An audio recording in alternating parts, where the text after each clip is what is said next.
Hello everyone, स्वागत है आपका मेरे ऑनलाइन यूट्यूब चैनल संकल्प मैथ क्लासेस में। अपने प्रीवियस लेक्चर में हमने औसत से रिलेटेड जो कॉन्सेप्ट है उसके बारे में स्टडी किया और साथ ही साथ उस पर बेस्ड बहुत सारे क्वेश्चंस की प्रैक्टिस भी की।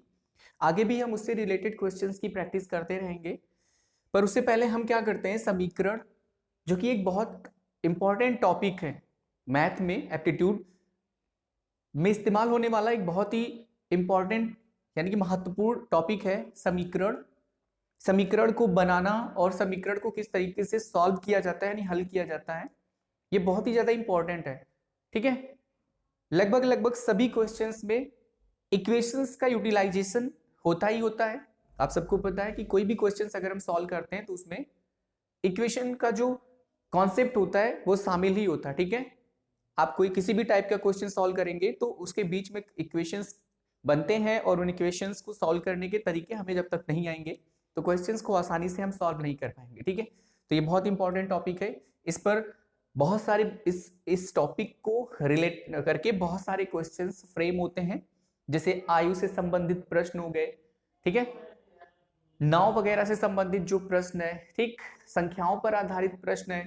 तो ये सारे क्वेश्चंस जो होते हैं वो सब के सब समीकरण और समीकरण से रिलेटेड जो टॉपिक्स हैं उनको अच्छे से सीखने के बाद हम बहुत अच्छे से सॉल्व कर सकते हैं। ठीक है, तो चलिए देखते हैं कि सबसे पहले कि समीकरण होता क्या है। आप सबने देखा होगा कि इस तरीके की चीजें जो रिलेशन अब आपको दिखती ही हैं समीकरण, 4x धन 5 बराबर 0, 4y की घात 2 धन 6y धन 7 बराबर 0, 5a की घात 2 माइनस 7a बराबर 6a धन 4, 5p माइनस 4 बराबर 3p प्लस 3, इस तरीके की चीजें आपको दिखती हैं।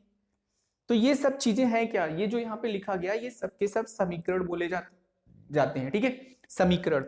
अब इसमें देखिए, अगर आप इसकी बात करें 4x की, तो आप देख सकते हैं कि 4 इसमें संख्या है और यक्स एक अक्षर है, इंग्लिश अल्फाबेट यानी अंग्रेजी वर्णमाला का।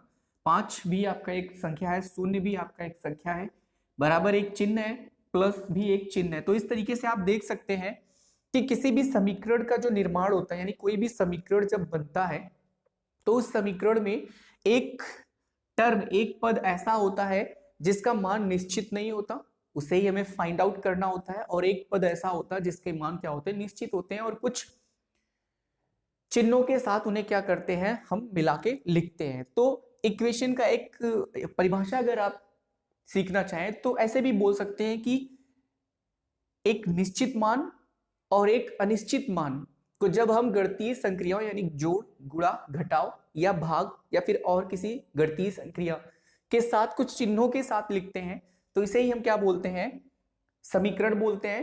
पर यही सेम परिभाषा व्यंजक की भी होती है, एक्सप्रेशन जिसको हम इंग्लिश में बोलते हैं व्यंजक, उसमें भी यही सेम परिभाषा होती है। तो व्यंजक और समीकरण में अंतर क्या होता है, जैसे अगर ये बराबर 0 ना दिया हो, केवल 4x धन 5 दिया हो तो इसको हम व्यंजक बोलेंगे। पर अगर व्यंजक में दो पक्ष हो जाए यानी एक दायां पक्ष और एक बायां पक्ष, एक बायां पक्ष और एक दायां पक्ष, तो इस तरीके से जब पक्ष आ जाते हैं किसी भी व्यंजक में तो उसे हम समीकरण बोलते हैं। ठीक है, तो समीकरण में दो पक्ष होंगे, एक बायां पक्ष और एक दायां पक्ष, जिसको हम लेफ्ट हैंड साइड और राइट हैंड साइड बोल सकते हैं। ठीक है, अब बात आती है कि वेरिएबल यानी चर पद और अचर यानी नॉन वेरिएबल, इसको कांस्टेंट भी बोलते हैं, कहीं कहीं कांस्टेंट टर्म भी बोलते हैं। तो इसको भी याद रखिएगा कि अचर जो होता है नॉन वेरिएबल या कांस्टेंट टर्म होता है। परिभाषा होती है ऐसे पद जिनका मान निश्चित ना हो, यानी एक ऐसे पद होते हैं चर पद जिनके मान जो है वो निश्चित ना हो, और अमूमन ये अक्षरों से प्रदर्शित किए जाते हैं। ठीक है, यानी कि अंग्रेजी वर्णमाला के अक्षरों से प्रदर्शित किए जाते हैं, जैसे यक्स वाई जेड। जैसे मान लीजिए अगर किसी क्लास में यक्स लिख दिया गया और सारे स्टूडेंट से बारी बारी से बोला गया कि यक्स का मान बताओ, तो हर कोई यक्स का अलग अलग मान बताएगा। इस तरह हम देख सकते हैं कि यक्स का मान जो है वो निश्चित नहीं है, इसीलिए यक्स या वाई या जेड या फिर ए बी सी डी या अल्फाबेट जो होते हैं अंग्रेजी वर्णमाला की, उन सब को हम क्या बोलते हैं, चरपद से रिलेट करते हैं। ठीक है, प्रदर्शित करते हैं। अब इसी के स्थान पर अगर लिख दिया जाए एक, और बारी बारी से सारे स्टूडेंट्स से पूछा जाए कि ये क्या है, तो हर कोई इसे एक ही बताएगा। तो इस तरीके से एक जो है उसका मान निश्चित है। तो ऐसे पद जिनका मान निश्चित हो उसे हम क्या बोलते हैं, अचर पद बोलते हैं, या नॉन वेरिएबल या कांस्टेंट टर्म बोलते हैं। यानी जितनी भी गिनती वाली संख्याएं होती हैं वो सबकी सब क्या होती हैं, नॉन वेरिएबल या कांस्टेंट या अचर पद। आई होप आपको चीजें समझ में आ रही। तो इस तरीके से हमने देखा कि समीकरण किस तरीके से दिखता है, इसका फॉर्मेशन कैसे होता है, यानी कि ये बनता कैसे है। तो आपने सीखा कि चर और अचर के साथ जब गणितीय संक्रियाओं और कुछ चिन्हों की मदद से हम किसी व्यंजक में दो पक्षों का में रिलेशन दिखाते हैं, तो ये जो व्यंजक बन के आता है जिसमें दो पक्ष हैं, एक बायां पक्ष और एक दायां पक्ष, इसी को हम समीकरण बोलते हैं। ठीक है, इसके बाद आपने चर पद और अचर पद के बारे में भी सीख लिया कि चर पद ऐसे पद होते हैं जिनकी वैल्यू जो होती है वो निश्चित नहीं होती, वैरी करती है, यानी बदलती रहती है। और अचर पद ऐसे पद होते हैं जिनकी वैल्यू जो होती है वो कांस्टेंट होती है, यानी वो निश्चित होती है, उनका मान जो होता है वो निश्चित होता है। अब चलिए देखते हैं कि समीकरण किस तरीके से बनाए जाते हैं, क्योंकि समीकरण का बनाना बहुत इंपॉर्टेंट है। क्योंकि जब कभी भी आयु से संबंधित प्रश्न या संख्याओं पर आधारित प्रश्न आते हैं सवालों एग्जाम में, तो जब तक हमें समीकरण का फॉर्मेशन नहीं आएगा, यानी इक्वेशन का फॉर्मेशन नहीं आएगा, समीकरण को बनाना नहीं आएगा, और समीकरण को किस तरीके से हल किया जाता है वो हल करने का तरीका नहीं आएगा, हम इस क्वेश्चन को, इस तरीके के क्वेश्चंस को सॉल्व नहीं कर पाएंगे। ठीक है, तो देखिए समीकरण कैसे बनाया जाता है। जैसे मान लीजिए यहाँ पर कुछ स्टेटमेंट लिखी हुई है, उन स्टेटमेंट्स की मदद से हमें समीकरण बनाना है। समीकरण का मतलब उसे इस रूप में कन्वर्ट करना है जिसमें एक चर पद अचर पद का कॉम्बिनेशन हो कुछ चिन्हों के साथ, और गणितीय संक्रियाएं यानी मैथमेटिकल ऑपरेशंस के साथ, जिसमें प्लस माइनस मल्टीप्लाई और डिवाइड शामिल होते हैं। जैसे दो संख्याओं का योगफल है 15, यहां दिया है पहली स्टेटमेंट की दो संख्याओं का योगफल कितना है, 15 है। हमें नहीं पता कि वो दोनों संख्याएं क्या है, पर हमें इतना पता है कि उन दोनों संख्याओं का योगफल कितना है, 15 है। ठीक है, अब अगर हम उनमें से एक संख्या को यक्स मान लें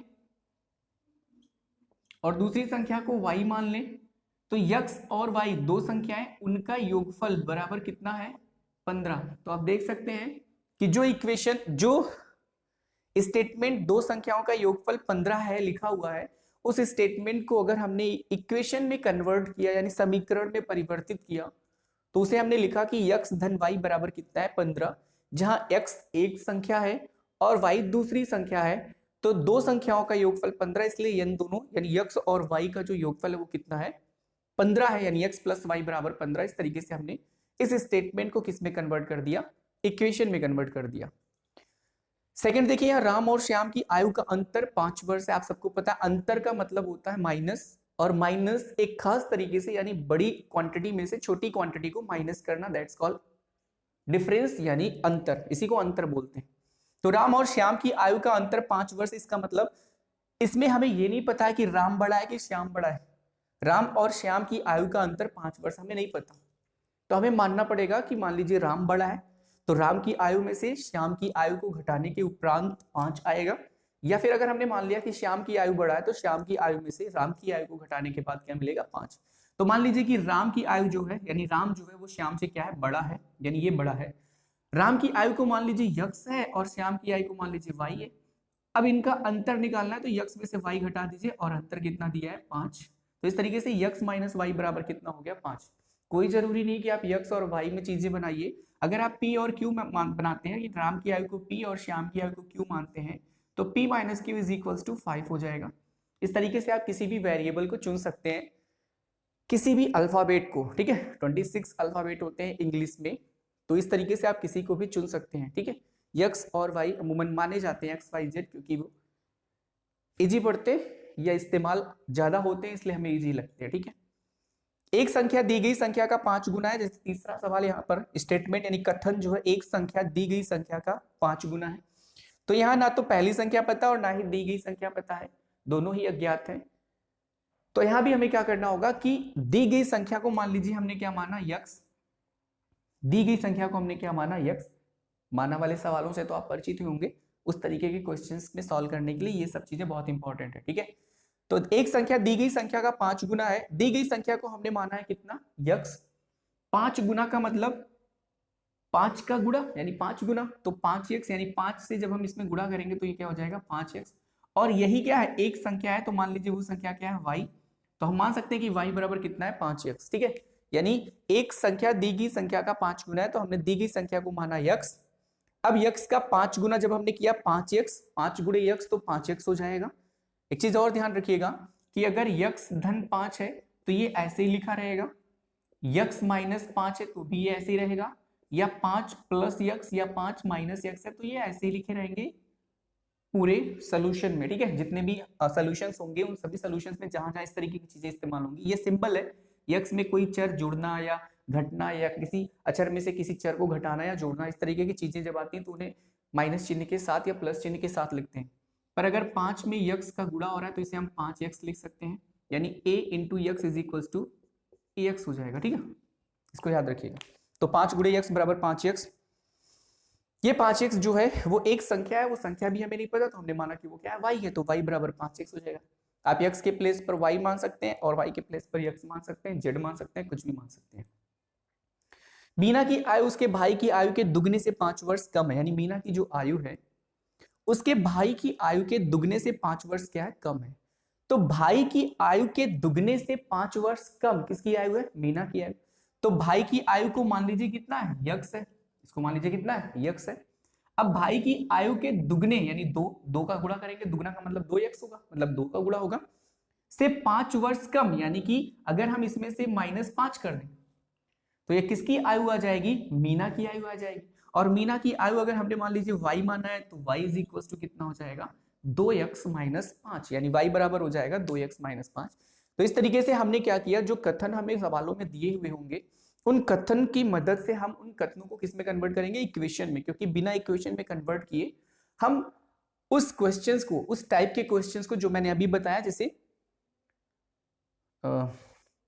संख्याओं पर आधारित प्रश्न हो या फिर आयु पर आधारित प्रश्न हो, एज वाले जो क्वेश्चंस होते हैं, ठीक है, उन सभी क्वेश्चंस को बिना इसकी मदद से हम सॉल्व नहीं कर सकते, ठीक है। तो इस तरीके से आपने आज जो सीखा वो ये सीखा कि समीकरण होते क्या है, समीकरण का फॉर्मेशन कैसे होता है, समीकरण बनते कैसे हैं, और उनमें से कुछ एग्जांपल्स के थ्रू आपने देखा कि समीकरण किस तरीके से बनाए जाते हैं, चर और अचर पदों के साथ कुछ चिन्हों और गणितीय संक्रियाओं के मदद से।